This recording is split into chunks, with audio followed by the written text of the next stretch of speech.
हूँ गवार आप चतुर सयानी सब कैसे हूँ निभाओ आयो शरण तिहारी। मैं तो हूँ गवार आप चतुर सयानी सब कैसे हूँ निभाओ आयो शरण तिहारी। कैसे हूँ निभाओ आयो शरण तिहारी। जन्म जन्म ऋणिया कहाऊं श्री किशोरी जी को प्रेम दान देवो आयो शरण तिहारी। जन्म जन्म ऋणिया कहाऊं श्री किशोरी जी को प्रेम दान देवो आयो शरण तिहारी। प्रेम दान देवो आयो शरण तिहारी। मन में विचार देखो काहे ऐसी बात करो।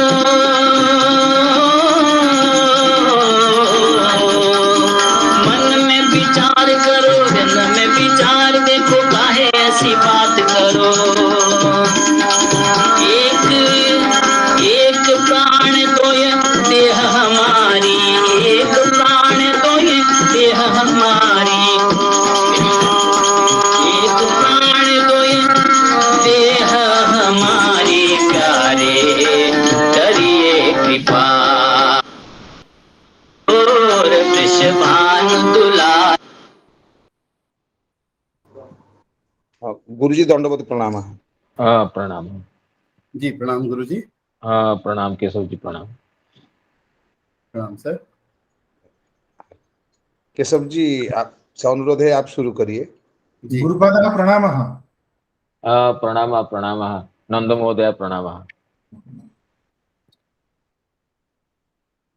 मूकं करोति वाचालं पंगुं लंघयते गिरिं यत् कृपातमहं वन्दे परमानंद माधवम। परम पूज्य गुरुपादा भागवत मकरंद मिलिंद समूह के सभी भक्त गण, मैं आप सभी के चरणों में नतमस्तक होकर प्रणाम करता हूं। और बड़ा ही पावन प्रसंग कल चल रहा है जहां पर हमें गुरुदेव के मुखारविंद से दशम स्कंध के एकादश अध्याय के 28वें पद्य से हम आगे बढ़ते हुए उपनंद जी के कहने पर अब कृष्ण के लिए वृंदावन में रहना उचित होगा और वृंदावन की कितनी महिमा है। वो पशुओं के लिए हितकारी है, गायों के लिए सेवन योग्य है। वहाँ की वनस्पतियां, वहाँ के पर्वत, वहाँ का कण कण सबके लिए उत्तम और उपयोगी है। और गुरुजी ने बताया कि सभी एक बुद्धि हो गए। गुरुजी कल हमें समझा रहे हैं, कल हमें समझाते हुए गुरुजी ने ये बताया हम एक ही परिवार में अलग अलग सदस्य अलग अलग बुद्धि रखते हैं और उसका कारण है हमारी स्वार्थ भावना। यहाँ पूरा का पूरा आज पूरा का पूरा ब्रज मंडल एक साथ एक बुद्धि हो गया, क्योंकि वो सब यही चाहते हैं कि जहाँ कृष्ण होंगे हमारे लिए वहीं ब्रज होगा, वहीं हमारे लिए उत्तम स्थान होगा। और सभी एक साथ सज धज कर बड़े ही उत्तम वस्त्रों को धारण करके शकट को ऐसे सजाया गया है कि मानो वो शकट ना हो, रथ हो। सभी गोपिकाएं और माता यशोदा और रोहिणी माता वो छोड़ना नहीं चाहती एक भी बच्चे को, दोनों के साथ रहना चाहती हैं। और इसी क्रम में वो आगे बढ़ते हुए जाते हैं। और यहाँ गुरुजी ने हमें बहुत सुंदर हमें वो श्लोक स्मरण कराया जिसमें गुरुजी ने हमें बताया नंद मही पति जात, नंद यशोदा मात, और इस तरह से उसका आगे क्रम जन्म महा महदिग्ध रमित समस्त स्निग्ध। इस तरह से गुरुजी ने हमें उसका मधुर आस्वाद कराते हुए हमें ये सिखाया कि इतना सुंदर एक बुद्धि होकर के सब बड़े ही आनंद भाव से ऐसे जा रहे हैं जैसे किसी उत्सव में जा रहे हों। और बीच बीच में तोतली तोतली आवाज से, कभी तोतली भाषा से कृष्ण पूछते हैं कि माँ हम लौट कर कब आएंगे, घर तो हमारा पीछे रह गया है। और माँ कहती है घर तो हमारे साथ ही चल रहा है। वो देखो शकट की गति के साथ साथ वन भी चल रहे हैं, घर भी चल रहे हैं। और इस तरह से सब कुछ समझते हुए, सब कुछ जानते हुए कृष्ण और बलराम मधुर मधुर तोतली भाषा में अपने प्रश्नों का सिलसिला चलाए जा रहे हैं। और इसी क्रम में अब हमें आगे की यात्रा करवाने के लिए मैं नतमस्तक होकर साष्टांग प्रणति पूर्वक गुरुदेव के चरण कमलों में निवेदन करता हूँ, हमें अगली यात्रा का रसपान कराएं परम पूज्य गुरुदेव। वन्देऽहं श्रीगुरो श्रीयुतपदकमलं श्रीगुरून् वैष्णवांश्च श्रीरूपं साग्रजातं सहगण रघुनाथान्वितं तं सजीवं साद्वैतं सावधूतं परिजनसहितं कृष्णचैतन्यदेवं श्रीराधा कृष्णपादान् सहगणललिता श्रीविशाखान्वितांश्च रक्तम्भोरुहदर्पभञ्जनमः सौन्दर्यनेत्रद्वयम् मुक्ताहारविलम्बिके मुकुटं रत्नोज्ज्वलत्कुण्डलम् वर्षामेघसमाननीलवपुषं ग्रैवीयहारान्वितं पार्श्वे चक्रधरं प्रसन्नवदनं नीलाद्रिनाथं भजे अनर्पितचरीं चिरात् करुणया अवतीर्णः खलु समर्पयितुमुन्नतोज्ज्वलरसां स्वभक्तिश्रियम् हरिः पुरटसुन्दरो द्वितीकदम्ब सन्दीपितः सदा हृदयकन्दरे स्फुरतु वो सचीनन्दनः जाग्रत्स्वप्नसुषुप्तिषु स्फुरतु मे राधापदाब्जच्छटा वैकुण्ठे नरकेऽथवा मम गतिर्नान्यास्तु राधां विना राधा केलिकथा सुधा जलनिधौ बीचिभिरान्दोलितं कालिन्दी तटकुञ्जमन्दिरवरा लिन्दे मनो विन्दतु गोवर्धनो जयति शैलकुलाधिराजो यो गोपिकाभिरुदितो हरिदासवर्यः कृष्णेन शक्रमखभङ्गकृता समर्चितो यः सप्ताहमस्य करपद्मतलेऽप्यवात्सीत् जयति तरणिपुत्री धर्मराजस्य साया कलयति मथुराया सख्यमतीति गङ्गाम् मुरहरदयितात पादपद्मप्रसूतम् वहति च मकरन्दं नीरपूरच्छलेन वृन्दावनावनिपते जय सोम सोम मौले सनन्दन सनातन नारदेढ्य गोपेश्वर ब्रजविलासी युगाङ्घ्रिपद्मे प्रीतिं प्रयच्छ नितरां निरुपाधिकां मे निगम कल्पतरुर्गलितं फलं शुकमुखादमृत द्रवसंयुतं पिबत भागवतं रसमालयं मुहुरहु रसिका भुवि भावुकाः यं प्रव्रजन्तमनुपेतमपेतकृत्यं द्वैपायनो विरह कातराजुहावो पुत्रीति तन्मयतया तरवोऽभिनेदु स्तं सर्वभूतहृदयं मुनिमानतोऽस्मि नारायणं नमस्कृत्य नरं चैव नरोत्तमम् देवीं सरस्वतीं व्यासं ततो जयमुदीरयेत् वृन्दाई तुलसी देवी प्रियाई केशवस्य च कृष्ण भक्ति प्रदे देवी सत्यवती नमो नमः। मूकं करोति वाचालं पंगुं लंघयते गिरिं यत्कृपातमहं वन्दे परमानन्दमाधवं वाञ्छाकल्पतरुभ्यश्च कृपा सिन्धुभ्येव च पतितानां पावनेभ्यो वैष्णवेभ्यो नमो नमः। पतितानां पावनेभ्यो वैष्णवेभ्यो नमो नमः। श्रीमद् भागवत कथा सत्र में सोत्साह सहर्ष समवेत समस्त सुधी समुदाय, वैष्णव वृंद, गुरुजन वर्ग तथा मित्र मंडली को विनम्र प्रणाम निवेदन करता हूँ। परम सौभाग्य आप सभी की अनुकंपा से हमें प्राप्त है कि प्रातः सायं श्रीमद् भागवत महापुराण की श्री कृष्ण कथार नवमी नवनवायमान कथार नवमी अवगाहन करने का परम सौभाग्य संप्राप्त। तो जिस तरह हमारे प्रिय मित्र केशव देव जी गत दिवस की कथा को अविकल रूप से मधुर सुललित कंठ से व्यक्त करके हम सभी को सुखी बनाए हैं, पूर्व दिवस कथा के संस्मरण कराते हुए, तो तदनुसार हम उसके आगे कथा रस में प्रवेश करने के लिए प्रयास करेंगे।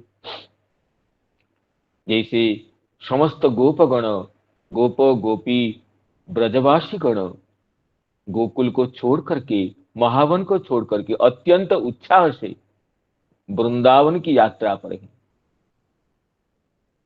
तो शकटों में, अत्यंत सुशोभित शकटों में, रथाकृति शकटों में सब गोपीगण बैठी हुई है और अत्यंत सुसज्जित चित्र विचित्र मणिसंयुत शकटों में एक शकट में माता रोहिणी और यशोदा जी अपने लाडले प्रिय श्याम सुंदर और बलराम को लेकर बैठी हुई है। जाते जाते श्री कृष्ण कथाओं को श्रवण कर रहे हैं। कृष्ण बलराम अपनी तोतली वाणी में विभिन्न प्रश्न पूछ रहे हैं।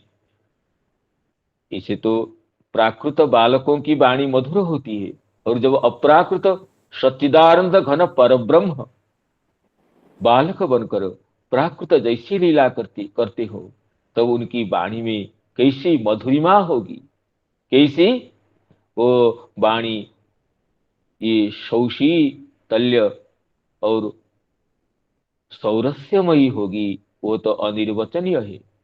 तो श्री कृष्ण और बलराम प्रश्न पूछते रहते हैं कि चित्रम कोयंग मयूर, जैसे जीव गोस्वामी पाद कर रहे हैं, मयूरों को नृत्य को देख करके, ऐसे मयूर मोर तो कृष्ण और देखे होंगे गोकुल में, लेकिन अब मोर की जो नृत्य माधुरी है, देखते गोल करके नृत्य करके जो मोर बैठे हुए हैं, कृष्ण पूछते हैं माता चित्रम कोयंग मयूर, माता बताती है मयूर है।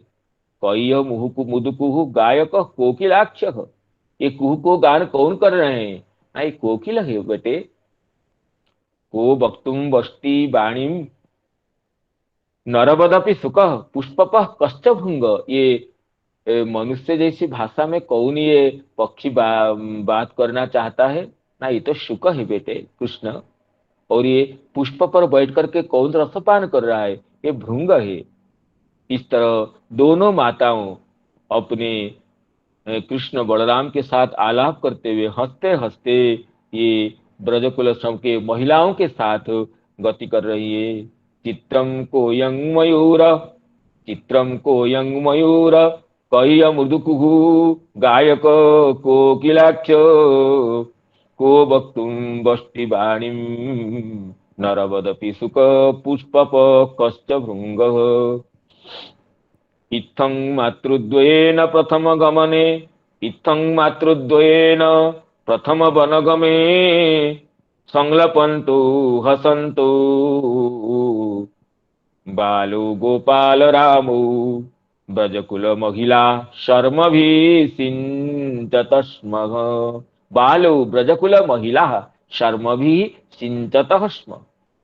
दोनों बाल बलराम कृष्ण ब्रजकुल की समस्त मातृस्थानीय गोपियों को अपनी वाणी से सुखम भरी चेष्टाओं से आनंद की पुष्टि करते हुए चलने लगे। अब जाकर के यमुना तट पर पहुंच जाते हैं और ये विभिन्न उपायों से अस्थाई पुल प्रवृत्ति से यमुना को पार करके, गया को साथ लेकर के यमुना का पार करके उस पार पहुंचते हैं वृंदावन।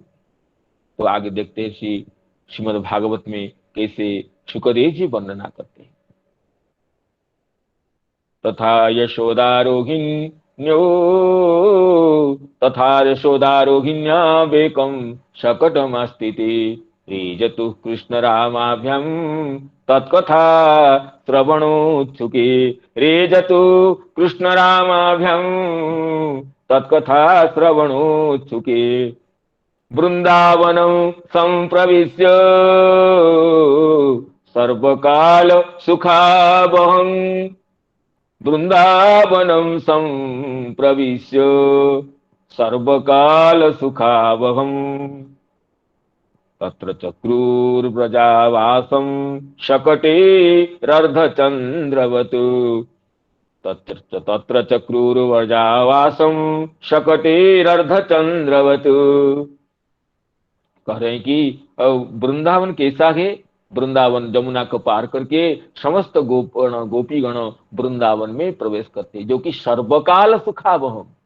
समस्त समयों में वृंदावन तो सुख का वहन करता था। इसे वृंदावन की मधुरिमा तो सर्वातिशायिनी है। और जहां नरलीला करते हुए कृष्ण बलराम लीला करने के लिए पधारे हैं, वहां समस्त ऋतुओं की सुषमा भरी हो, इसमें क्या पूछना है। आगे वर्णन आए कि जब ग्रीष्म ऋतु आता है तो शत वृंदावन गुणी और वसंत इवलक्षित। ग्रीष्मो नाम ऋतु प्रभवल नाति त्रेयांशरीरी नाम शत वृंदावन गुणे और वसंत इवलक्षित। वसंत के वृंदावन में वो ग्रीष्म का जो गुण, ग्रीष्म की जो शोभा, वो तो बसंत के समान था। अर्थात समस्त ऋतु सुखदायी होकर विराजते थे। समस्त ऋतुगण श्री कृष्ण भगवान को, बाल मुकुंद को, कृष्ण बलराम को, गोपी गणों को सुख देने के लिए, उनकी सेवा के लिए विराजते थे। और आगे भी ये श्लोक आएगा कि यत्र नैसर्ग दुर्वैरा सहासन नृमृगादय मित्राणिवादिता वास द्रुत रुट तर्सकादिकम। यत्र नैसर्ग दुर्वैरा, वृंदावन में निसर्गतः पशु और मनुष्य, हिंस्र पशु भी वहां पर निसर्गतः वैर छोड़कर रहते थे। क्यों ना मित्राणि इव, मित्र जैसे रहते थे। क्यों, क्या, किस लिए ना मित्राणि वाजितावास द्रुतरुतर्सकादिकं। अजित के आवास से, अजित भगवान की आवास से, वहां से द्रुत रुट तर्सकादिकम, ये क्रोध, तृष्णा, लोभ, हिंसा, ये सब वृत्तियां वहां से चली गई थी। बोला जहां वैकुंठ विहारी श्रीमन नारायण निवास करे, वहां पर ये प्राकृत वृत्तियों का प्रवेश ही कैसे हो सकता है। तो इसलिए वृंदावन में ये विशेषण दे रहे हैं, सर्वकाल सुखावहम। समस्त समयों में जो सुख प्रदानकारी वृंदावन, वहां पहुंच गए। अनेक जब समयों से वृंदावन में धाम की अपेक्षा थी। भगवती वृंदा देवी वृंदावन को सजा करके प्रतीक्षा कर रही थी, कब हमारे प्रभु पधारेंगे इस वृंदावन में। तो वहां पहुंच करके कहते हैं शकटेर अर्धचंद्रवत तत्र चक्रुर्व्रजावासम शकटेर अर्धचंद्रवत। अब शकटों को, छकड़ों को सजा करके हजारों संख्या में शकट होंगे। समस्त ब्रजवासी उठकर आए हैं, तो इसमें समस्त शकटों को अर्धचंद्राकृति करके सजा दी। तो अर्धचंद्राकृति करने का तात्पर्य है उसके जो पीछे समस्त सामान रह गया और आगे गमनागमन करने के लिए प्रचुर मार्ग हो। और भी कई टीकाकार ये कहते हैं कि वृंदावन में भगवती कलिंद नंदिनी यमुना जी अर्धचंद्राकार होकर बहती है। तो यमुना के तट में पूरे शकटों को वो व्यवस्थित कर देने से शकटों की शोभा भी अर्धचंद्राकृति हो जाती है। तो तत्र चक्रुर्व्रजावासम, संपूर्ण गो समूह का, ये शकटों का वहां पर अर्धचंद्र जैसे स्थिति बना करके सजा करके रख दिए। और देखते हैं श्री श्रीधर स्वामी पाद जी और श्री जीव गोस्वामी पाद और चक्रवर्ती पाद इसकी टीका में क्या अपने भाव को अभिव्यक्त करते हैं। श्री श्रीधर स्वामी पाद कहते हैं कि ब्रजावासम गोकुलस्य वसति स्थानम, ब्रजस्य आवासः ब्रजावासः तम ब्रजावासम, अर्थात गो समूहों का निवास स्थान, और गो समूह के साथ साथ गोपों का गोपियों का निवास स्थान बना लिए और शकटों को अर्धचंद्राकृति करते हुए सजा दिए। इसमें श्री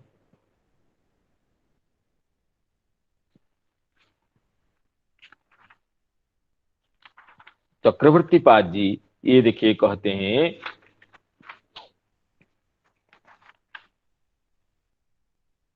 एवं एकं शकटमिति अर्धचंद्रविद वदिति पश्चाद्भागं प्रति स्वद्रव्य स्थापनार्थम अग्रभागे विस्तीर्णे गवादीनां सुख निर्गमार्थम।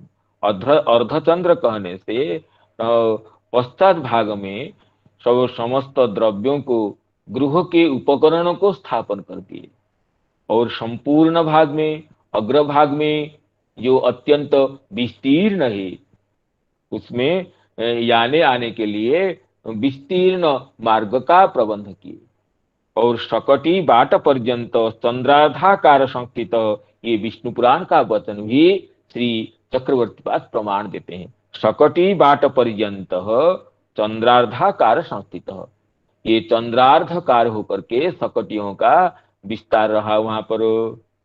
और ये कहते हैं एवं च तद्दिने शकटे रेव चक्रु दिनांतरे तु यथा श्री हरिवंशी, उस दिन में शकटों को जोड़ करके ही अपना बसती बना दी, क्योंकि अपराह्न हो गया होगा तो शकटों से ही अपना स्थानों को घेर लिए। और दूसरे दिन कहते हैं चक्रवर्ती हरिवंश के प्रमाण दे करके कंटकी भी प्रवृद्धा भी तथा कंटभीर दुमेयी निर्वातोत्थित शाखा भी रभिगुप्तम समन्तत, तो कंटक वृक्षों से, कंटक शाखाओं से जोड़ करके चार जगह जितना विस्तार था घेर करके अपना बसती स्थान को सुदृढ़ बना दिए। ऐसे तो वहां पर श्री विदग्ध माधव ग्रंथ में श्री रूप गोस्वामी पाद कहते हैं ये कि जो गोकुल के जो विस्तार था वो गोवर्धन से लेकर के कालिय हृदय तक सब गौशाला ही व्याप्त था। तो लाखों लाख गाय वो नंद बाबा के थे और सभी ब्रजवासियों के थे। जब भगवान स्वयं गोपाल जी गोपालन करने के लिए पधारे हैं तो वहां पर गौ गणों की संख्या का क्या निरूपण करेंगे? ये तो अनिर्णेय संख्या है। कहने के लिए ब्रज वृंदावन 5 कोष का हो या 20 कोष का हो जो हो, लेकिन ये तो केवल कहने के लिए। मिते विभूत्वा दमिते भी चास्मिन ममास्तु वृंदावन एव वासः कहकर श्री चक्रवर्ती पाद ये कहते हैं ये लोक व्यवहार के लिए परिमित होने पर भी वस्तुतः अपरिमित था वृंदावन। जहां भगवान विहार करेंगे वो तो अपरिमित होगा। अनंत का विहार स्थल कभी शांत नहीं हो सकता है। तो इसलिए श्री विदग्ध माधव में रूप गोस्वामी जी कहते हैं कि ये जो विशाली गोशाली बहुशिखर शाखा वितति भी, विशाले गोशाले बहुशिखर शाखा वितति भी, परीति संवादीकृत सविधमंभोधि गहनम, परीति संवादीकृत सविधमंभोधि गहनम, समृद्धा मा गोवर्धन कटक मा कालिय हृदम, समृद्धा मा गोवर्धन कटक मा कालिय हृदम, श्रियं बिभ्रद गोष्ठं स्फुरति परितस्तावकमिदं, श्रियं बिभ्रद गोष्ठं स्फुरति परितस्तावकमिदम। श्री नंद बाबा जी श्री कृष्ण को दिखाते हैं, वत्स गोष्ठ की शोभा देखो। समृद्धाम आ गोवर्धन कटक माँ कालिय हृदम। गोवर्धन कटक से लेकर, कटक कहते हैं पर्वत के नितंब भाग को, गोवर्धन कटक से लेकर गोवर्धन पर्वत की तलहटी से लेकर के कालिय ह्रद तक, अभी वृंदावन में जो कालिय ह्रद है वहां तक मान लीजिए 20-25 कोस तक ये अंततः ये 7-8 कोस तक का मार्ग होगा, 20-25 ये 30 किलोमीटर के आसपास मार्ग होगा, जिसमें कम से कम ये 10 कोस की अवधि होगी। गोवर्धन को पूरा न मिला करके, गोवर्धन को मिलाएंगे तो और ज्यादा हो जाएगा। गोवर्धन की सीमा से लेकर के कालिय ह्रद तक ये समस्त गौशालाएं व्याप्त थी, जिसमें लाखों ये गोमंडली निवास करती थी। इस तरह, और इसलिए सकटव को सब अर्धचंद्राकृति करके यमुना के तट पर नंद बाबा और उपनंद आदि समस्त गोपगण स्थापन कर दिए। वृंदावनं संप्रविश्य सर्वकाल सुखावहं तत्र चक्रुर्व्रजावासं शकटेरर्धचन्द्रवत्। तत्र चक्रुर्व्रजावासं शकटेरर्धचन्द्रवत्। और आगे कहते हैं इस अब गोवर्धन वृंदावन में अपना निवास बना लिए, और वृंदावन की नवनवायमान शोभा को देख करके नंदनंदन श्याम सुंदर रोहिणी नंदन बलराम जी को अत्यंत प्रीति हो गई। अब तो ये शैशव से कुछ अधिक उम्र हो गया था, इसलिए अत्यंत ये क्रीड़ा परायण होकर के विचरण करने लगे। इसको आगे सुखदेव जी कहते हैं, वृंदावनम गोवर्धनम यमुना पुलिना च। वृंदावनं गोवर्धनं यमुना पुलिनानि च। वीक्ष्यासि दुत्तमा प्रीति राम माधवयो नृप। वीक्ष्यासि दुत्तमा प्रीति राम माधवयो नृप। बलराम जी के और माधव साक्षात लक्ष्मीकांत श्री कृष्ण के माया धव माधव भगवती लक्ष्मी जी की समस्त अनंत शोभा संपादयित्री भगवती महालक्ष्मी के जो कांत है वो श्री कृष्ण भगवान के अत्यंत उत्तमा प्रीति ही आसित, अत्यंत प्रीत हो गए श्री कृष्ण बलराम वृंदावन की मधुरिमा को देखकर। और वृंदावन के साथ साथ वृंदावनम गोवर्धनम यमुना पुलिनानि च।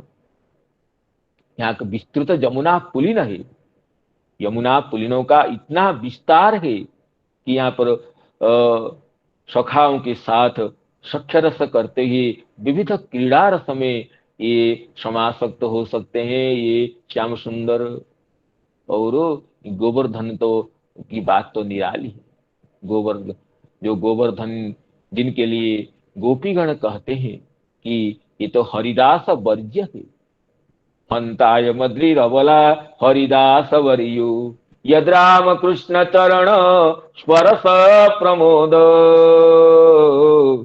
मानम तनोति सहगो गणयोस्तयोर्यत् पानीय शूयवस कंदर कंदमूली। पानीय शूयवस कंदर कंदमूली। गोवर्धन तो हरिदास वज्य है, श्रेष्ठ भगवान के हरिदासों में सर्वश्रेष्ठ है। और यद राम कृष्ण चरण स्पर्श प्रमोद, कृष्ण बलराम के चरणों के स्पर्श से क्षण क्षण में प्रमोदित हो रहे हैं ये गोवर्धन। और सब जब वृंदावन गोवर्धन में श्री कृष्ण पहुंचते हैं विविध पानियों से और गाभीगणों को उत्तम तृणों से और विश्राम करने के लिए कंदराओं से और भोजन के लिए कंदमूल फलों से भली भांति सेवा करते हैं ये गिरिराज गोवर्धन जी। और जो गोवर्धन में अनेक निर्झर है ये तो गोवर्धन जी की प्रेमाश्रों का स्वरूप है। और गोवर्धन जो तृण अंकुरित हो रहे हैं ये तो गोवर्धन जी के श्री कृष्ण चरण पंकज संस्पर्श से पुलक का पुलकांकुर का स्वरूप है। तो ये गोवर्धन तो हरिदास वर्ज्य है। नित्य नवनवायमान नवकंदरों में श्याम सुंदर के चरण अरविंद को धारण करने के लिए अत्यंत आनंदित होकर कालों से प्रतीक्षित थे। तो गोवर्धन को देख करके और यमुना जी की जो पुलिन विस्तीर्ण शैकतमयी भूमि को देख करके, और वृंदावन तो वृंदावन है, जो आगे वर्णन करेंगे कि वृंदावन गोपीगण जब वेणुगीत में कहेंगे वृंदावनम सखी भुवो वितनोति कीर्तिम यद्देवकी सुतपदाम्बुजलब्ध लक्ष्मी गोविंद वेणु मनुमत्त मयूर नृत्यम प्रेक्षादृशान्य परतान्य समस्त सत्वम। ये वृंदावन पहुंच करके श्री कृष्ण कहते हैं कि वृंदावनं सखी भुवो वितनोति कीर्तिं। ये सखी सुनो, ये वृंदावन तो वैकुंठ तक पृथ्वी की कीर्ति को विस्तार करने वाला है। वृंदावन में सभी जगह श्री कृष्ण के ध्वजवज्र चिन्हांकित चरण कमलों से सब अंकित हो गया। अभी श्री कृष्ण के चरण कमल कुछ बड़े हो जाने से ये चिन्ह सुस्पष्ट दिख रहे हैं। गोवर्धन की प्रस्तर तो पंकज से हो जाते हैं श्री कृष्ण के चरण स्पर्श से, और सारे चिन्ह सुस्पष्ट होकर प्रतिभात होते हैं। तो वृंदावनं सखी भुवो वितनोति कीर्तिम यद देवकी सुत पदाम्बुजलब्ध लक्ष्मी। देवकी सुत यशोदानंदन श्री कृष्ण के द्वे नामनी नंद भार्याया यशोदा देवकी थी। इस वचन के आधार पर, हरिवंश वचन के आधार पर यशोदा रानी की भी एक नाम था देवकी। अतः सक्षम भूतयो देवक्या शौरी जाया। तो इसलिए दोनों में अत्यंत सख्य भाव था समान नाम होने से, इसलिए देवकी सुत कहने से इसमें गोपियां यशोदा नंदन श्री कृष्ण को ही संकीर्तित करती। देवकी सुत पदाम्बुजा लब्ध लक्ष्मी, देवकी सुतस्य पदाम्बुजाभ्याम लब्धा लक्ष्मी ये न तत् वृंदावनम। श्री कृष्ण के चरण कमलों की विविध चिन्हों से समलंकृत होकर के वृंदावन की शोभा, वैकुंठ की शोभा को भी तिरस्कार करने वाली हो गई है।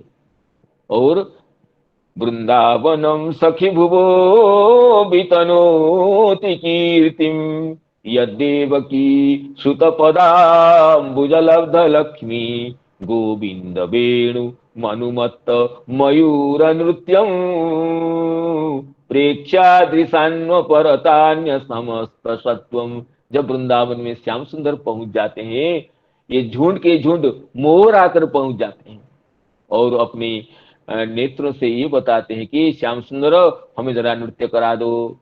तो श्री कृष्ण अपने ओठों पर मुरली का मधुर तान छोड़ देते। तो मुरली जिस तान से, जिस रीति से बजने लगती है, तो मोरगण श्री कृष्ण को घेर करके उसी मुद्रा से नृत्य करने लग जाते हैं। अपने पुच्छों को फैला करके मोरगण नृत्य करने लग जाते, और श्री कृष्ण भी मोरों के साथ साथ नृत्य करने लगते हैं बंशी बजाते हुए। गोविंद वेणु मनुमत्त मयूर नृत्यं। वेणु जिस ताल से बजती है, उस ताल से, बंशी जिस ताल से बजती है, मयूरगण उसी मुद्रा से, उसी रीति से नृत्य करते हैं और गोविंद भी नाचते हैं। इस दिव्य लीला को देख करके उपरतान्य समस्त सत्वम, पहाड़ के ऊपर और नीचे जितने भी प्राणीगण थे, ये कबूतर हो, अन्य पक्षीगण हो, जो भी पशुगण हो, गाभीगण हो, गोपगण हो, सभी अपनी अपनी क्रियाओं को छोड़ करके जड़वत ये मयूर और श्री कृष्ण की जो नृत्य गीत वाद्य को देखने में लग जाते थे। और एक मयूरगण नृत्य करने के बाद ये पारितोष के रूप में अपने पिछा दे, जो ये पिछों को छोड़ करके पिछों को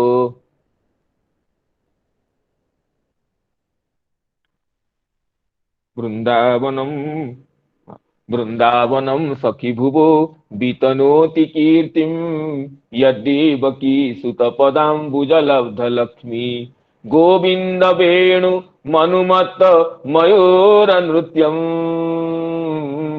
प्रेक्षादृशान्व परतान्य समस्त सत्वम। तो श्री कृष्ण की वंशी ध्वनि से और नृत्य से ये अत्यंत प्रसन्न होकर मयूर मंडली, जो मोरगण अपने पीछों को ये उतार करके सब दे देते श्री कृष्ण के श्रृंगार के लिए। और श्री कृष्ण भी अत्यंत खुश होकर के समस्त मोर पंखों को अपने सिर पर, उष्णीश पर, पगड़ियों पर धारण करके अपनी श्यामल कांति को और शतगुणित कर देते थे। तो इस तरह वृंदावन की शोभा तो वैकुंठ की शोभा को भी तिरस्कार करती है। कहाँ वैकुंठ में इस लीला हो सकती है? श्री कृष्ण नृत्य करते होंगे, मयूर मंडली उनको चारों ओर घेर करके खड़े हो और बंसी की धुन पर मोर भी नाचते होंगे। ये शोभा तो वैकुंठ में भी नहीं है। इसलिए सत्य गोपियां कहती है, वृंदावनम सखी भुवो बीतनोति कीर्तिम। तो ये वृंदावन और गोवर्धन और यमुना पुलिन, इनको देख करके उत्तमा प्रीति राम माधवयो नृप, ये सुखदेव जी अत्यंत मधुर संबोधन करते हैं। हे नृप, प्रिय परीक्षित जी, आप ही इस वृंदावन के महत्व को समझ सकते हैं। क्यों? तो नृप हो, नाम प्रजा पालक हो।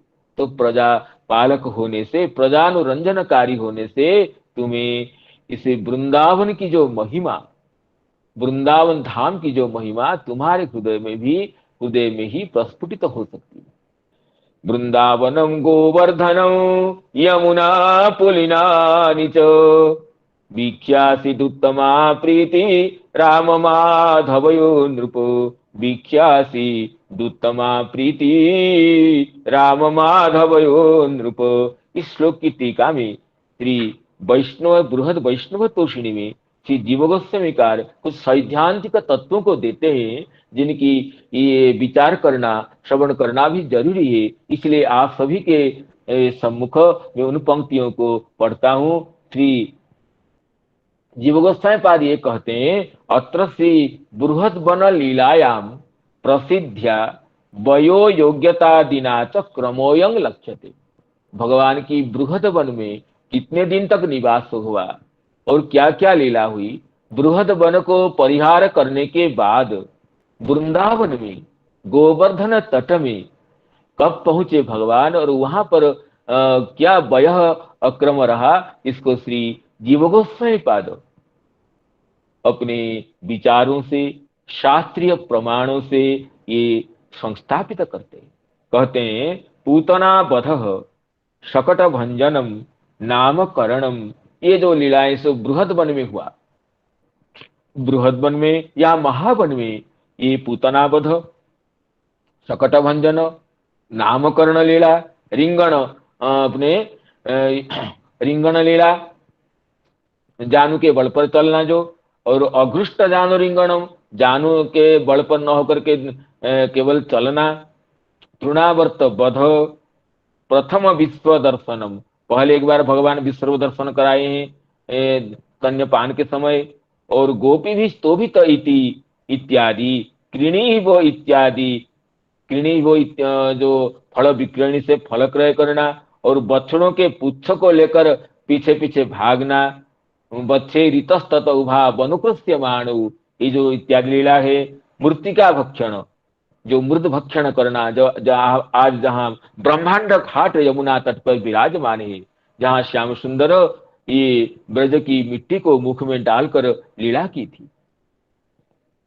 और द्वितीय विश्व रूप दर्शनम, जो माँ बोलती है, अगर तुम मिट्टी नहीं खाई है, माँ पूछती है तो मुख दिखाओ, तो भगवान तो अपने मुख को खोल देते हैं, पुनः विश्वरूप दर्शन कराते हैं। ये द्वितीय विश्वरूप दर्शन है। और दधिपयश्चौर्ज्यम, तो वात्सल्यमयी गोपियों के घर में प्रविष्ट होकर ये दधी पय मक्खन की चोरी करते हैं। तो ये तो वात्सल्यमयी गोपीगण तो चाहती रहती थी, कब हमारे श्याम सुंदर घर में आकर हमें दर्शन दे, हमारे माखन चोर ले आए। और तो उनकी इच्छा को पूर्ण करने के लिए छोटे छोटे सखाओं के साथ दधी पय चोरी करना, और उलू खड़ बंध, और दामोदर नाम को स्वीकार करके माता के द्वारा उखल में उदू खल में बंधा जाना, और सरित तीरगतंग इत्यादि, और नदी तट में चला जाना, रोहिणी माता के बुलाने पर न आना, और माता यशोदा जाकर के प्रीति भरे संबोधन से हाथ पकड़ कर ले आना। यहाँ तक लीला और इत्यादि वृंदावन प्रवेश, वहां से लेकर आगे तो वृंदावन में प्रवेश होता है। तो कहते हैं अथ श्री वृंदावन लीलाम उपक्रमते एवं पूर्वोक्त प्रकारेण कलवाक्येर मनोहर भाषितेश्च प्रीतिम आनंदम गच्छन्तु। तो आगे कह रहे हैं कि आगे श्लोक अभी पढ़ेंगे, एवं ब्रजोकसांग प्रीतिम यच्छन्तु बालचेष्टितैः कलवाक्ये स्वकालेन वत्सपालो बभूवतु। वृंदावन जाने के बाद भगवान वत्सपाल होते हैं, छोटे छोटे बच्चों का पालन करते हैं, उनको ले जाते हैं वन में। तो ये कहते हैं अथ वृंदावन लीलाम उपक्रमते एवं पूर्वोक्त प्रकारेण कलवाक्ये मनोहर भाषितेश्च प्रीतिम आनंदम यच्छन्तु। कहते स्वकालेन वत्सपालो बभूवतु। यहाँ जो कहें स्वकालेन, अपने काल के अनुसार, समय के अनुसार, वयक्रम के अनुसार भगवान बछड़ों के पालक बने। सर्वलौकिक पालको भूत्वा तो वत्स पालको, सर्वलोकों के एकमात्र पालक होने पर भी अभी वृंदावन में जो बच्चों का पालन करने की लीला करने लगे, इसमें कहते हैं स्वकालेन। इसमें काल शब्द की व्याख्या करते हैं श्री जीव गोस्वामी पाद। कहते हैं कौमारस्य कौमारम मध्य एव, कौमार अवस्था में भी ये वत्स पालन लीला है। क्योंकि आगे ये कहेंगे कि जो अघासुर वध लीला और ब्रह्मा जी के द्वारा बछड़ा का जो हरण करने की लीला, ये कौमार अवस्था में हुई है। तो कौमार अवस्था तो 5 वर्ष तक रहती है। कौमारम पंचमाब्दांतम पौगंडम दशमावधि, 5 वर्ष तक कौमार लीला, कौमार अवस्था रहती है। आगे 10 वर्ष तक पौगंड अवस्था होती है। तो इसलिए कहते हैं ये जो वत्स पालन करने की लीला ये कुमार अवस्था में ही है, अर्थात कुमार अवस्था में ही 5 वर्ष के अंदर ही भगवान बृहद वन से वृंदावन में आते हैं। तो क्या इसमें लीला है, कहते हैं कि कालेन अल्पेन राजर्षि राम कृष्णश्च गोकुले अघृष्ट जानुभि पद्भि विचक्रमतु रंजसा इत्युक्तत्वा चतुर्थस्यापि वर्षस्यापि अन्ते अवश्यं कौमार परित्यागो लभ्यते। कहते हैं 4th वर्ष के बाद कुमार लीला का परित्याग समझते, क्योंकि 5वां साल तो दोनों के बीच में है।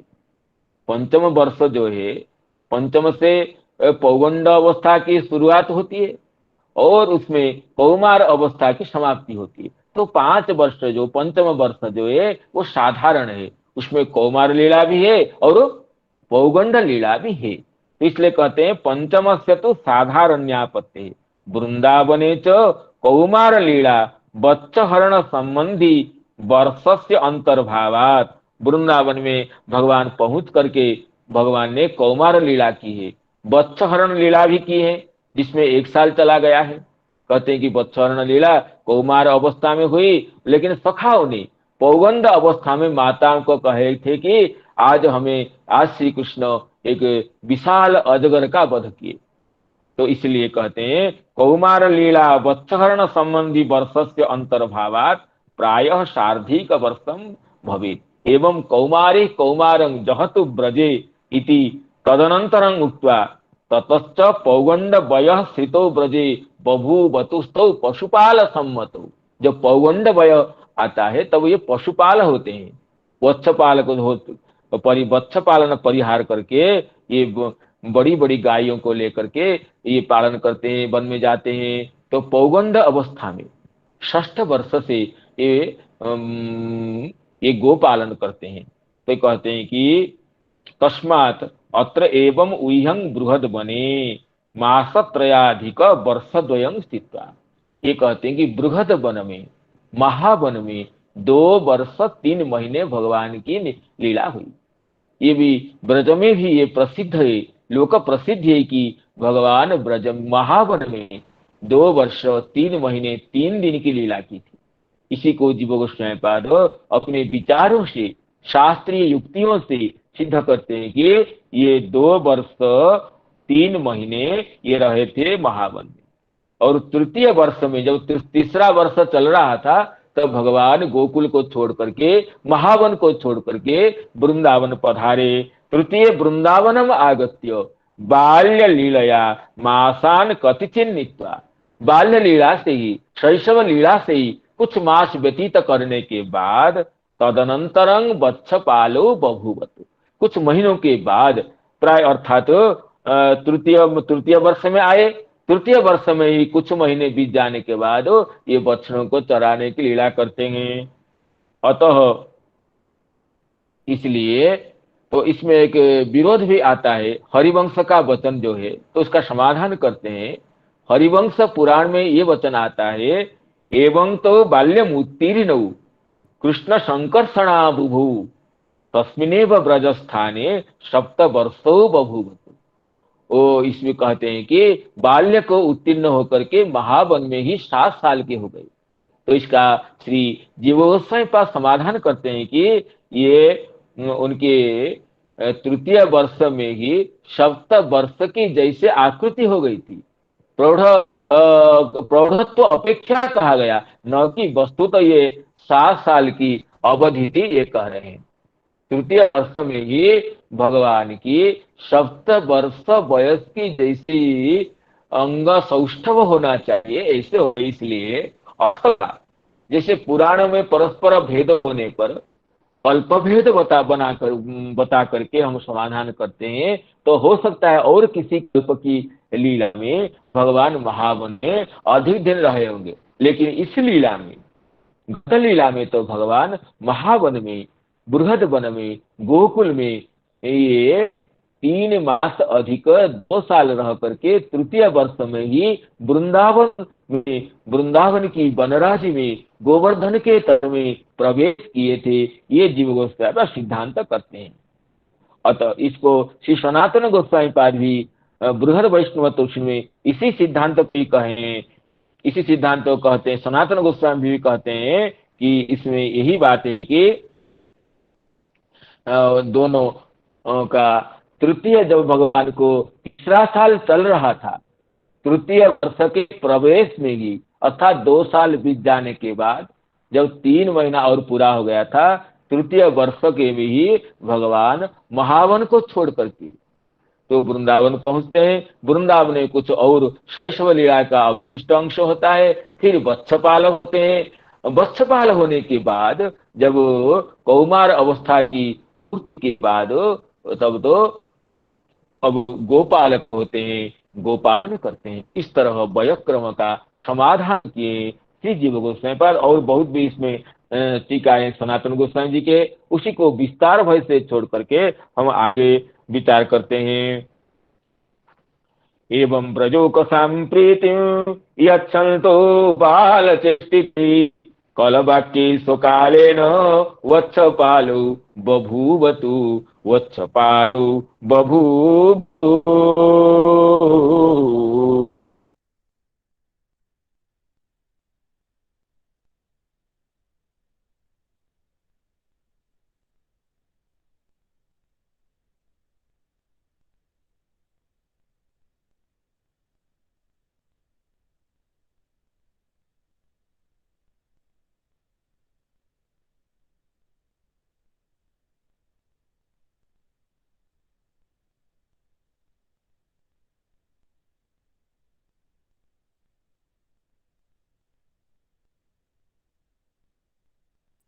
आवाज केवल मुझे नहीं आ रही कि सबको नहीं आ रही? नहीं गुरुजी लेफ्ट हो गए हैं। गुरु जी लेफ्ट हो गए। बस नहीं आ रही, किसी को नहीं आ रही है, बस लेफ्ट हो गए गुरु जी गलती से। ये भागवत में ब्रेक है क्या? नहीं नहीं, ब्रेक नहीं है। मैं भजन बजाऊं या ऐसे वेट करना है?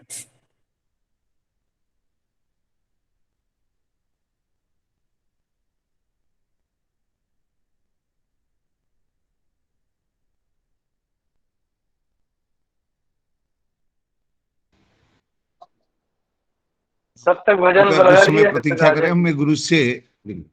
हाँ ठीक है, हाँ सर ठीक है, ठीक। हाँ सर, हाँ हाँ थोड़ा सा इंतजार करिए, गुरु जी आ रहे हैं, नेटवर्क प्रॉब्लम वजह से। ठीक है, ठीक।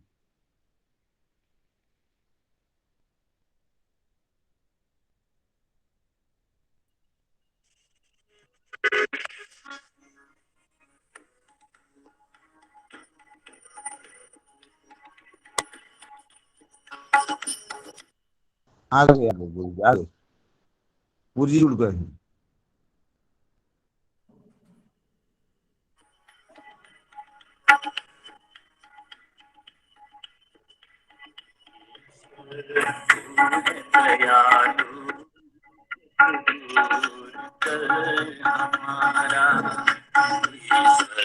तू है दयालु, दुख दूर कर हमारा।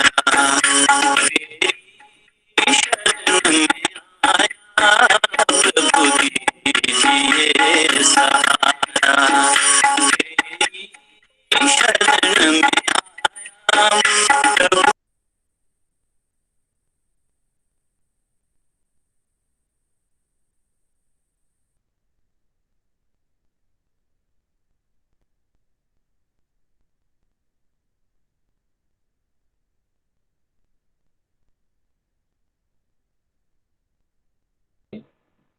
अभी आवाज आ रही है क्या? हाँ गुरुजी, आ रही है, जैसे तो आ रही है, आ रही है। आप ऑन म्यूट कर बोलिए। तो अब हाँ, थोड़ा वीडियो बंद कर देता हूँ, कहीं समस्या हो तो वीडियो बंद करके वीडियो ऑफ करके कहता हूँ। तो इसे कहते हैं कि एवं व्रजोकरां प्रीतिम यच्छन्तो बालचेष्टिते कलवाक्की स्वकालेन वत्सपालो बभूवतुः। कलवाक्की स्वकालेन वत्सपालो बभूवतुः। भगवान बच्चों का पालन करने लग गए।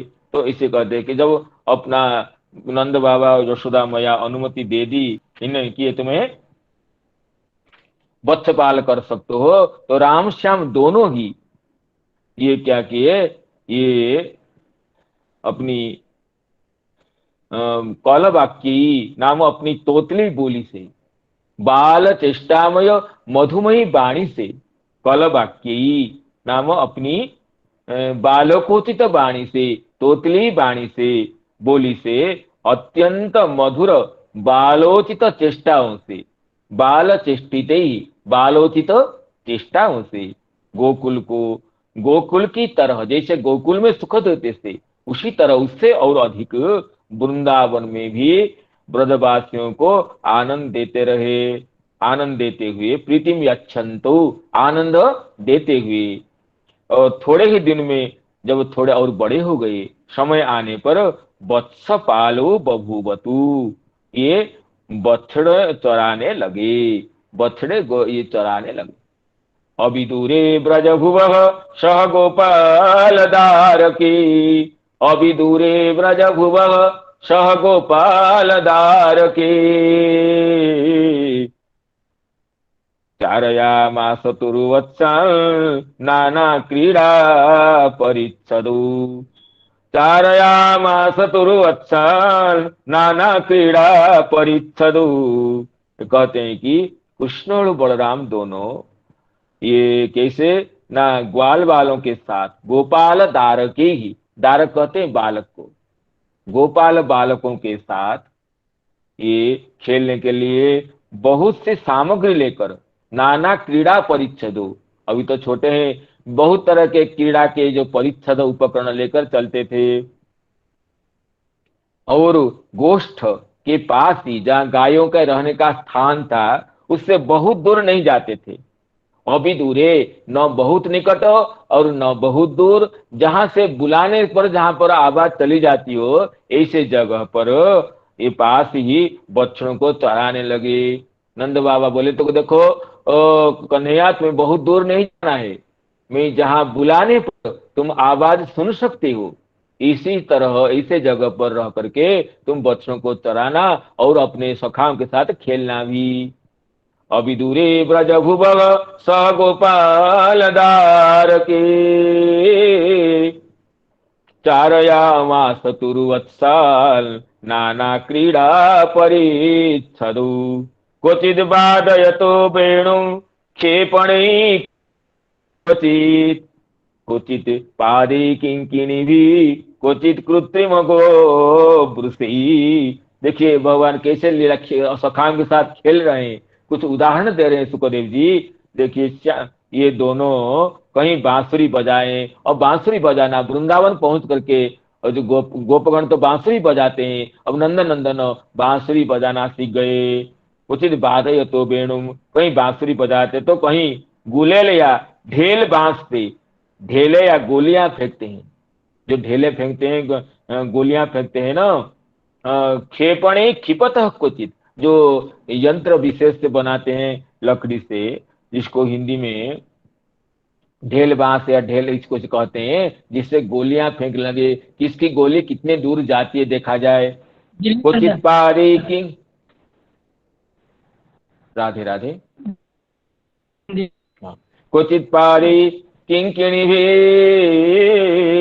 क्वचित कृत्रिम गो ब्रुसी, और चरणों में सुंदर ये घुंघरू पहने हैं, तो पैरों के घुंघरू पर ये नाचते हुए मधुर तान छोड़ते हैं सखाओं के साथ।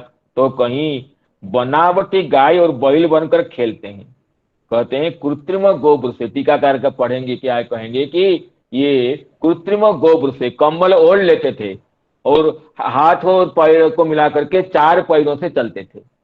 दोनों हाथ और 2 पैर मिला करके 4 हो गया, पैर हो गया, और कंबल ओढ़ लेते थे, केवल मुख दिखता था, और बन गए ये वृष बन गए, कृत्रिम वृष बन गए। कोई गाय बन जाता था और ऐसे खेलते थे कि बोलता है मैं गया हूं, ये बोलता है नहीं नहीं मैं तो वृषभ हूं। इस तरह और भी पक्षियों के पशुओं के अनुकरण करते हुए लीला करने लगे। क्वचित् पादयतो वेणु क्षेपणे क्षिपत क्वचित्, क्वचित् पादे किंकिणिभिः, क्वचित् कृत्रिम गो वृषैः, वृषायमाणो नर्दन्तौ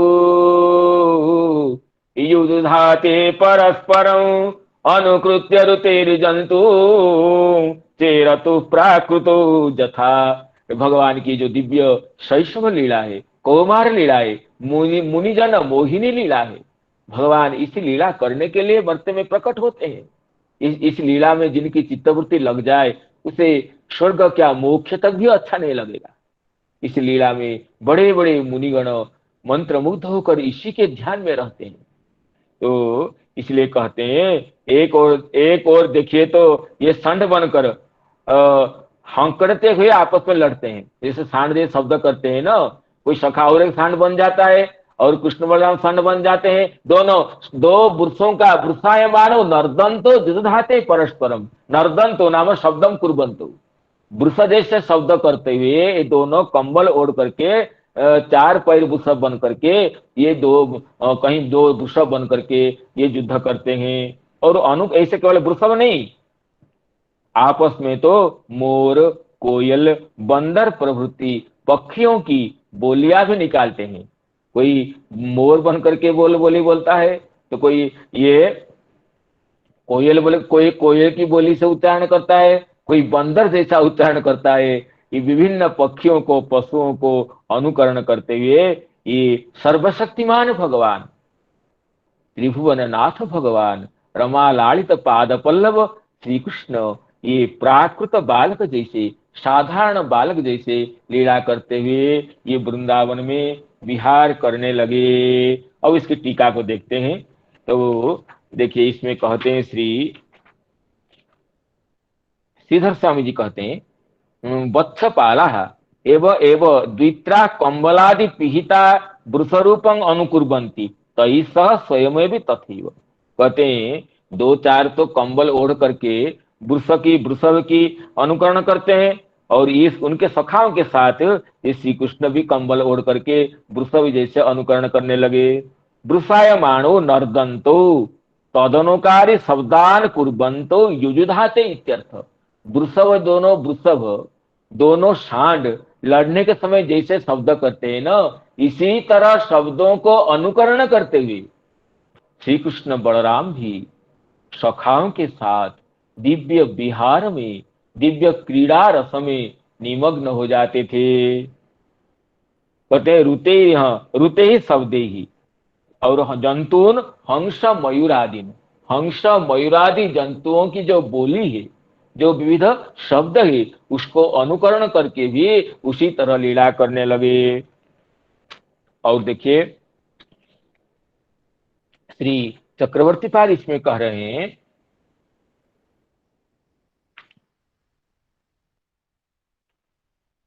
स्वकालेन सोचित समयेन, कहते हैं क्षेपणी क्षिपतः क्वचित। क्षेपणे का अर्थ करते हैं डोरी यंत्रे ही बिल्वा मड़कादिकम क्षिपतः।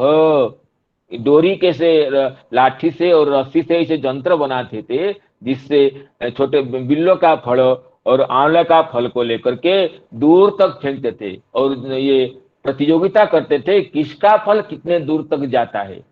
जिसका फल ज्यादा दूर तक पहुंचेगा वो क्रीड़ा में उत्तीर्ण होगा।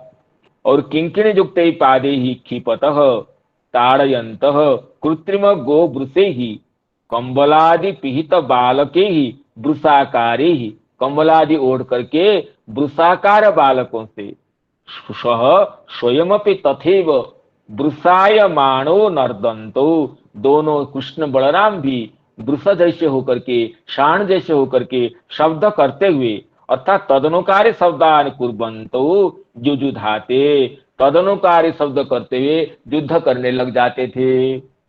और कभी कभी तो हंस मयूर और कोयल बंदर प्रभृति पशु पक्षियों की जो बोलियां है उन बोलियों को निकालते रहते, करते करते क्रीड़ा करने लगते। इस तरह भगवान की वृंदावन में दिव्य लीलाएं होने लगी। उन दिव्य लीला से कुछ लीलाओं का दर्शन करके सुखदेव जी हमारे हृदय बुद्धि को आनंद सागर में विद्रुत करने के लिए व्यक्त किए। तो इसी तरह उन श्लोकों को उच्चारण करते हुए आज की समय सीमा को देखते हुए मैं अपनी वाणी को विराम देना चाहता हूँ। वृषायमाणो नर्दन्तो युजधाते परस्परम, वृषायमाणो नर्दन्तो युधाते परस्परम, अनुकृत्य ऋतिर्जन्तु चेरतु प्राकृतो यथा, अनुकृत्य ऋतिर्जन्तु चेरतु प्राकृतो यथा। तो समस्त संजात त्रुटि विच्युति प्रमाद अनवधानता तथा अपराध के लिए क्षमा याचना करते हुए सभी विदग्ध श्रोतृ मंडलियों के चरण कमलों में प्रणाम करते हुए आगामी दिवस में पुनः कथा रस में सम्मिलित होने की आशा के साथ मैं कथा को विराम देता हूँ। हरे कृष्ण कृष्ण कृष्ण हरे हरे, हरे राम राम राम हरे